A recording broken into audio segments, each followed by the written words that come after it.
नमस्कार, DD news पर आप सभी का स्वागत। आप देख रहे हैं सांकेतिक भाषा का हमारा विशेष बुलेटिन। मैं हूं मुकुल शर्मा, मेरे साथ मौजूद हैं मेरी सहयोगी मनीषा शर्मा। और आइए सबसे पहले नजर डालते हैं हेडलाइंस पर। प्रधानमंत्री नरेंद्र मोदी ने रामेश्वरम में श्री अरुलमिगु रामनाथ स्वामी मंदिर में की पूजा अर्चना, समुद्र में लगाई डुबकी। 22 तीर्थम भी गए पीएम मोदी, विभिन्न भाषाओं में सुना रामायण पाठ।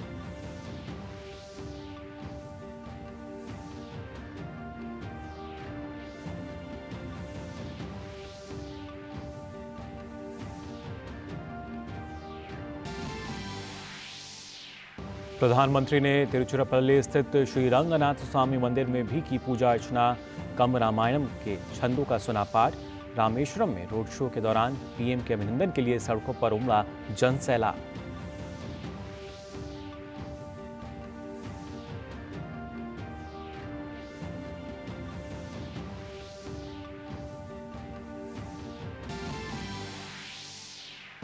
श्री रामलला प्राण प्रतिष्ठा के लिए अनुष्ठान का 5वां दिन, शर्कराधिवास और फलाधिवास के बाद सुगंधित फूलों के साथ रखी जाएगी भव्य मूर्ति। रामलला विराजमान की प्राचीन मूर्ति भव्य राम मंदिर के गर्भगृह में हुई शिफ्ट।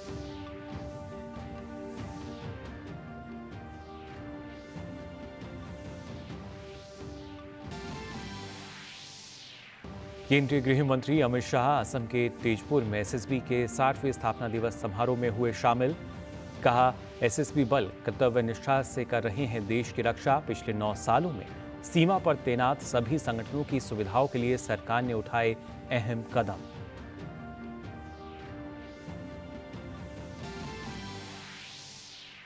जमीन घोटाले से जुड़े मनी लॉन्ड्रिंग मामले में बढ़ी झारखंड के मुख्यमंत्री हेमंत सोरेन की मुश्किलें। रांची में मुख्यमंत्री आवास पहुंचे प्रवर्तन निदेशालय के अधिकारी, पूछताछ जारी। रांची में सुरक्षा के पुख्ता इंतजाम।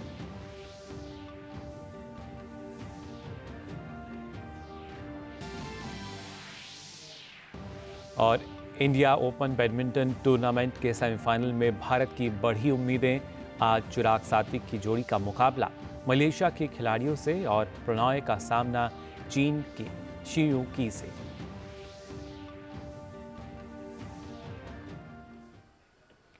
और आइए अब खबरें देखते हैं विस्तार से। प्रधानमंत्री नरेंद्र मोदी आज तमिलनाडु दौरे के दौरान रामेश्वरम स्थित श्री अरुलमिगु रामनाथ स्वामी मंदिर में उन्होंने पूजा अर्चना की।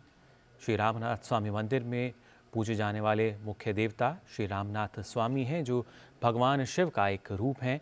यह व्यापक मान्यता है कि इस मंदिर में मुख्य लिंगम की स्थापना और पूजा श्री राम और माता सीता ने की थी। यह मंदिर सबसे लंबे मंदिर गलियारे में से एक है, जो अपनी सुंदर वास्तुकला के लिए भी प्रसिद्ध है। रामेश्वरम 4 धामों और 12 ज्योतिर्लिंगों में से भी एक है।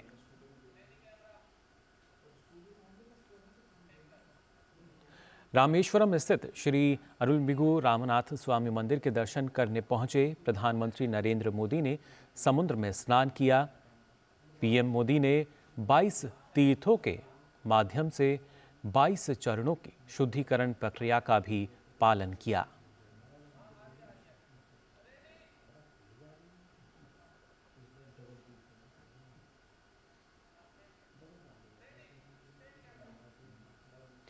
प्रधानमंत्री नरेंद्र मोदी ने रामेश्वरम स्थित श्री अरुलमिगु रामनाथ स्वामी मंदिर में पूजा अर्चना के बाद विभिन्न भाषाओं में रामायण पाठ सुना।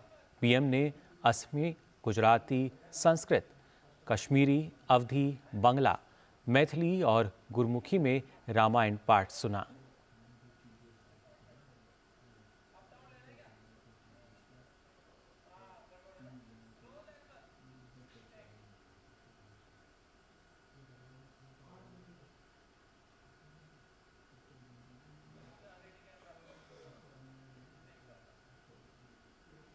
रामेश्वरम में पीएम ने रोड शो भी किया।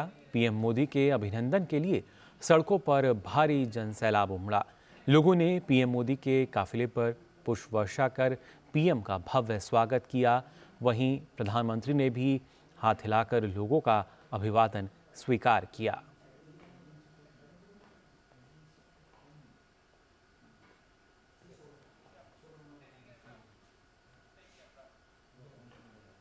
इससे पहले आज सुबह प्रधानमंत्री नरेंद्र मोदी ने तिरुचिरापल्ली स्थित श्री रंगनाथ स्वामी मंदिर में पूजा अर्चना की और गरुड़ मूर्ति के दर्शन भी किए। प्रधानमंत्री ने मंदिर में गजराज से भी आशीर्वाद लिया। इसके साथ ही वहां हाथी द्वारा अपनी सूंड से माउथ ऑर्गन बजाने का दृश्य बेहद मनमोहक था। त्रिची के श्रीरंगम में स्थित यह मंदिर देश के सबसे प्राचीन मंदिर परिसरों में से एक है। इसका उल्लेख पुराणों और संगम युग के ग्रंथों सहित विभिन्न प्राचीन ग्रंथों में मिलता है। यह मंदिर अपनी स्थापत्य भव्यता और अपने असंख्य प्रतिष्ठित गोपुरमों के लिए प्रसिद्ध है। इस मंदिर में पूजे जाने वाले मुख्य देवता श्री रंगनाथ स्वामी हैं, जो भगवान विष्णु के शयन रूप में हैं। वैष्णव धर्म ग्रंथों में इस मंदिर में पूजी जाने वाली मूर्ति और अयोध्या के बीच संबंध का उल्लेख है। ऐसा माना जाता है कि भगवान विष्णु की जिस मूर्ति की पूजा श्री राम और उनके पूर्वज करते थे, उसे उन्होंने लंका ले जाने के लिए विभीषण को दिया था। रास्ते में यह मूर्ति श्रीरंगम में स्थापित कर दी गई थी। प्रधानमंत्री नरेंद्र मोदी ने मंदिर में विद्वानों से कंब रामायणम का पाठ भी सुना।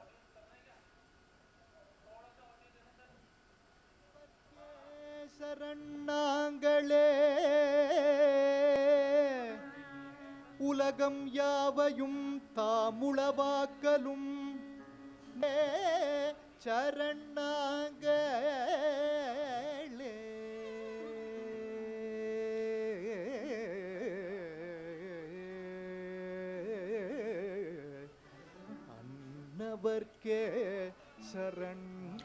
श्री रंगनाथ स्वामी मंदिर के देवता की ओर से प्रधानमंत्री नरेंद्र मोदी को अयोध्या में राम मंदिर ले जाने के लिए एक उपहार दिया गया।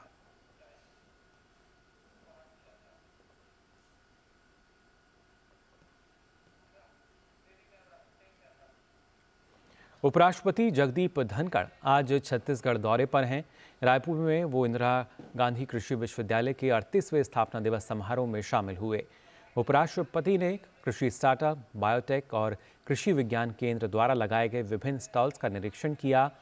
उन्होंने विश्वविद्यालय द्वारा निर्मित उत्पादों की प्रदर्शनी का अवलोकन किया और छत्तीसगढ़ के चावल से निर्मित इम्यूनिटी बूस्टर के 3 उत्पाद भी लॉन्च किए। ये उत्पाद कैंसर से लड़ने के साथ इम्यूनिटी बढ़ाने में भी कारगर हैं। इसे इंदिरा गांधी कृषि विश्वविद्यालय और डॉक्टर भाभा अनुसंधान केंद्र ने मिलकर तैयार किया है। उपराष्ट्रपति जगदीप धनखड़, राज्यपाल विश्वभूषण हरिचंदन और मुख्यमंत्री विष्णुदेव साय ने विश्वविद्यालय परिसर में मोहलश्री का पौधा रोपित किया। वहीं केंद्रीय गृह मंत्री अमित शाह गुवाहाटी में आयोजित असम पुलिस कमांडो के पासिंग आउट परेड समारोह में शामिल हुए। इस अवसर पर उन्होंने कहा कि 10 दशकों से चल रहा घुसपैठ का मुद्दा, 1971 का बांग्लादेश मुक्ति संग्राम, नशीले पदार्थों की तस्करी, असम हमेशा इन मुद्दों से प्रभावित रहा, लेकिन असम पुलिस के पास इन मुद्दों से लड़ने और जीतने का गौरवशाली इतिहास है। असम पुलिस ने पूरे भारत में सबसे ज्यादा चुनौतियों का सामना किया है। विभाजन के समय हुए कौमी दंगे, शरणार्थियों की समस्या, 7 दशक से चल रही घुसपैठ की समस्या, 71 में बांग्लादेश का मुक्ति युद्ध, अनेक उग्रवादी गुटों की हिंसा और ड्रग तस्करी और घुसपैठ से असम हमेशा प्रभावित रहा। परंतु असम पुलिस का ये सभी समस्याओं के सामने लड़ने का, जूझने का और जीतने का गौरवपूर्ण इतिहास रहा है। इससे पहले केंद्रीय गृह मंत्री अमित शाह ने असम के तेजपुर में अखिल बाथो महासभा के 13वें त्रिवार्षिक सम्मेलन को संबोधित किया। गृह मंत्री ने कहा कि केंद्र और असम सरकार सभी धर्मों को मजबूती देने के लिए कटिबद्ध हैं। भारत सरकार और असम सरकार सभी धर्म को मजबूती देने के लिए कटिबद्ध है।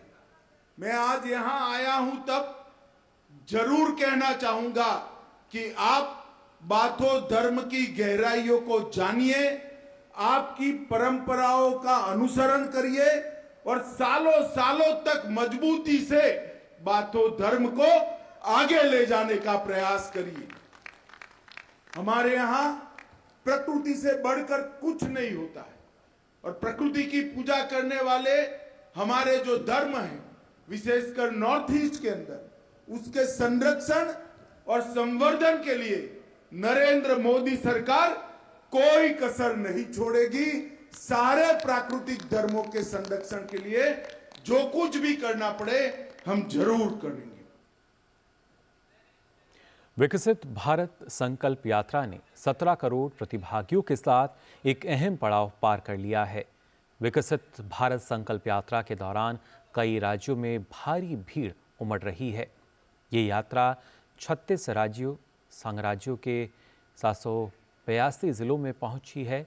इस दौरान 10,763 शहरी क्षेत्रों और 2,37,115 ग्राम पंचायतों तक मोदी की गारंटी वाली गाड़ी पहुंच रही है। इस दौरान विकसित भारत संकल्प यात्रा ने शानदार सफलता अर्जित की है। ताज़ा आंकड़ों के मुताबिक इस समय प्रतिभागियों की संख्या 17 करोड़ से अधिक हो चुकी है। तो फिलहाल के लिए सांकेतिक भाषा के इस विशेष बुलेटिन में बस इतना ही। मुझे और मेरी सहयोगी को दीजिए अनुमति। नमस्कार।